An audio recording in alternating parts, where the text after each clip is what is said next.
एक आदमी ने एक आग के फीनिक्स को पकड़ लिया और उसे राजा को भेंट करने की तैयारी की।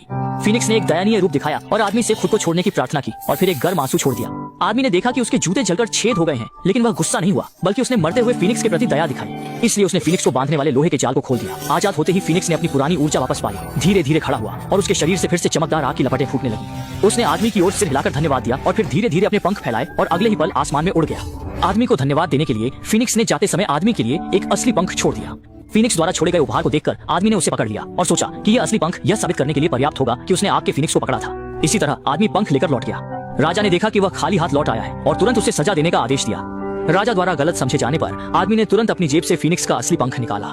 लेकिन आश्चर्य की बात यह थी कि कल रात चमकने वाला पंख अब एक फीका मुर्गी का पंख बन गया था। यह देखकर आदमी बहुत चिंतित हो गया। राजा ने देखा कि आदमी ने नकली सामान निकाला है और उसकी चिंता तुरंत गायब हो गई। अगले ही पल उसने सिपाहियों को आदेश दिया कि आदमी को फांसी पर चढ़ा दिया जाए। लेकिन जैसे ही आदमी को फांसी दी जाने वाली थी, एक अजीब घटना घटी। देखा कि मूल रूप से फीका पंख जलने लगा और तुरंत छोटे शहर को आग की रोशनी से रोशन कर दिया। असल में फीनिक्स ने आदमी को खतरे में महसूस किया और आ गया। मरकर जीवित हुए आदमी को बहुत खुशी हुई और आसमान में घूमते हुए फीनिक्स को देखकर सभी ने विश्वास किया कि आदमी ने उसे वश में कर लिया है। इस बार आदमी को न केवल सजा नहीं मिली, बल्कि राजा ने उसे पद और उपाधि दी और वह अचानक महल का एक कुलीन बन गया। लेकिन इससे राजा बहुत नाराज हो गया। उसी रात राजा ने उसे निपटने के लिए एक योजना बनाई।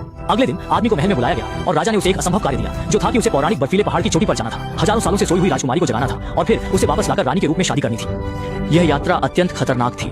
राजा ने सोचा कि आदमी रास्ते में मर जाएगा, लेकिन उसे नहीं पता था कि आदमी के पास एक जादुई छोटा घोड़ा था। छोटे घोड़े की मदद से आदमी जल्दी ही बर्फीले पहाड़ की चोटी पर पहुंच गया। सामने के दरवाजे को देखकर आदमी जल्दी से आगे बढ़ा, लेकिन उसे नहीं पता था कि दरवाजे पर एक जादुई मुहर थी और आदमी को अंदर जाने से रोक दिया गया। लेकिन जब वे असहाय थे, आदमी की जेब में रखा पंख अचानक बाहर उड़ आया और अगले ही पल बर्फ में घुस गया। कुछ ही पलों में विशाल बर्फ का दरवाजा पूरी तरह से पिघल गया।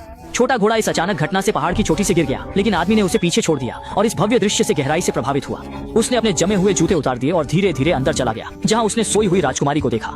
जब वह राजकुमारी को जगाने का तरीका सोचते हुए चिंतित था, उसके पीछे का पंख फिर से उड़ गया। जैसे ही आदमी ने पीछे मुड़कर देखा, राजकुमारी पंख से जाग गई। लेकिन जब राजकुमारी को पता चला कि उसे एक बूढ़े आदमी से शादी करनी है, तो वह तुरंत चट्टान के किनारे गई और मरना बेहतर समझकर छलांग लगा दी। अफंती ने भी आवेग में आकर उसका पीछा किया और नीचे कूद गया। अफसोस, आदमी को यह पता नहीं था कि राजकुमारी की स्कर्ट ने उसकी रक्षा की, जिससे वह नीचे गिरने वाली नहीं थी। लेकिन अब बहुत देर हो चुकी थी। आदमी सीधे नीचे गिर गया।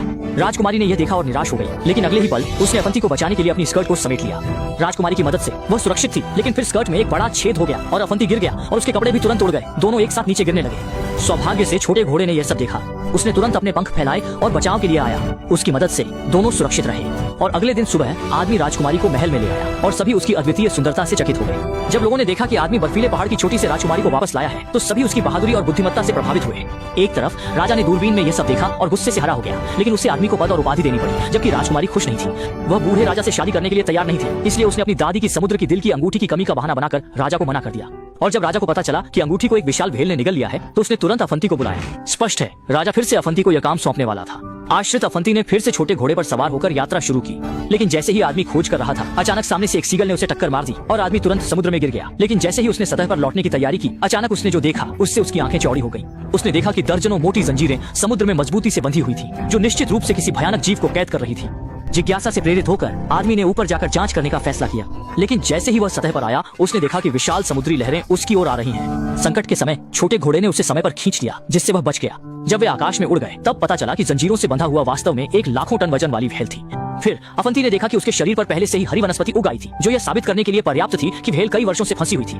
और जब आदमी ने फिर से व्हेल की ओर देखा, तो उसने देखा कि वह टनों आंसू बहा रही थी। दयालु आदमी ने देखा कि व्हेल कितनी दयनीय थी और उसने छोटे घोड़े के साथ उसकी मदद करने का फैसला किया। आदमी की उंगली की दिशा के साथ छोटे घोड़े ने तेजी से अपने पंख फैलाए और उड़ गया। अगले ही पल आदमी के आदेश पर वह व्हेल की नाक में घुस गया और फिर अपने पंखों से व्हेल की नाक के अंदर को रगड़ने लगा, जिससे व्हेल की ऊर्जा बढ़ गई। और जैसे ही उत्तेजना एक निश्चित स्तर पर पहुंची, व्हेल ने आकाश की ओर चिल्लाया और एक सुपर शक्तिशाली छींक मारी। लोहे की जंजीरें भी उसी के साथ टूटकर अलग हो गईं। इस तरह आदमी की मदद से व्हेल ने स्वतंत्रता प्राप्त की। व्हेल के जाने को देखकर आदमी बहुत खुश हुआ, लेकिन फिर उसे राजा द्वारा सौंपा गया कार्य याद आया। समुद्र की दिल की अंगूठी अभी भी व्हेल के अंदर थी, लेकिन जैसे ही वह सोच रहा था कि क्या करना है, उसने देखा कि व्हेल सूर्यास्त से पहले लौट आई थी। असल में व्हेल ने आदमी को धन्यवाद देने के लिए विशेष रूप से केकड़े को सबसे कीमती अंगूठी देने के लिए भेजा था, जिससे आदमी की समस्या हल हो गई। उसने केकड़े से व्हेल को धन्यवाद देने के लिए कहा, लेकिन फिर आदमी ने अपने हाथ में अंगूठी को देखा और उदास हो गया, क्योंकि वह अनजाने में राजकुमारी से प्यार करने लगा था। अगर वह अंगूठी वापस ले जाता है, तो राजकुमारी के पास राजा को मना करने का कोई कारण नहीं होगा। इसलिए आदमी ने सब कुछ दांव पर लगाने का फैसला किया। रात में वह चुपचाप राजकुमारी के महल में चढ़ गया। उसे लेकर भागने की योजना बनाई, दूर भागने की योजना बनाई, ताकि कोई उन्हें पकड़ न सके। उसने छोटे घोड़े को पहरा देने के लिए कहा, लेकिन ये सब एक मंत्री ने साफ साफ रोक दिया था। जैसे ही आदमी ने फीनिक्स सुई का उपयोग करके दरवाजे और खिड़कियों को पिघलाकर कमरे में प्रवेश किया, मंत्री ने कार्रवाई की और उन्हें रंगे हाथ पकड़ने की तैयारी की। सैनिकों के साथ चुपचाप दरवाजा तोड़ते हुए आदमी को मौके पर ही पकड़ लिया गया। इस समय राजा भी शोर से जाग गया। उसने अपनी बंदूक लेकर खिड़की के पास जाकर देखा। उसने खिड़की के पास झुके छोटे घोड़े को देखा और गोली चला दी, जिससे वह गिरकर घर से नीचे गिर गया। इसके बाद आदमी को जेल में डाल दिया गया और राजकुमारी ने आदमी को बचाने के लिए राजा को अमृता का रहस्य बताया, लेकिन राजा को आधा विश्वास हुआ। उसे यह बहुत खतरनाक लगा। इस समय मंत्री ने राजा के पास जाकर एक सुझाव दिया। अगले दिन सुबह राजा ने अमृता के लिए सामग्री तैयार की।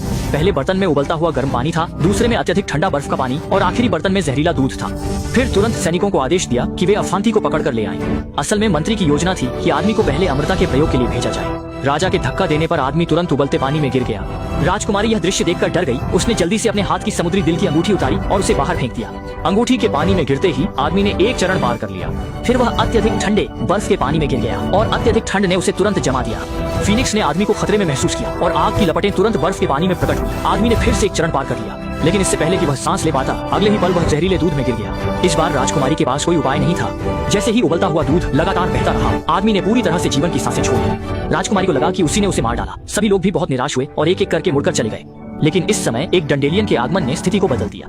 जैसे ही डंडेलियन धीरे धीरे पास आया, बर्तन में दूध घूमने लगा। छोटी लड़की ने सभी को जल्दी से देखने के लिए कहा और देखा कि आदमी पूरे शरीर में सुनहरी रोशनी से नहाया हुआ बाहर निकल आया। आदमी के पुनर्जन्म का कारण यह था कि छोटा घोड़ा घायल शरीर के साथ दुनिया के अंत तक गया और उसके लिए अमृता का डंडेलियन लाया। जैसे ही आदमी ने अमृता प्राप्त की, राजा ने तुरंत अपने कपड़े उतार दिए और अगले ही पल गर्म पानी में कूद गया। लेकिन गर्म पानी में एक बड़ा बुलबुला बन गया और वह मरा हुआ सुअर उबलते पानी से नहीं डरता वाली कहावत के अनुसार हवा में उठा लिया गया। लेकिन फिर वह अनंत आकाश की ओर उड़ गया और पूरी तरह से गायब हो गया। सभी ने देखा कि दुष्ट राजा आखिरकार चला गया और वे खुशी से हंसने लगे। लेकिन इस देश के बिना राजा नहीं चल सकता था, इसलिए उन्होंने उस भले आदमी को नया राजा बनने के लिए चुना। इस प्रकार आदमी ने राजकुमारी से शादी कर ली और सुखी जीवन बिताने लगा। और इस फिल्म का अंत यही होता है। मेरे अगले एपिसोड के लिए जुड़े रहें, जो और भी रोमांचक होगा।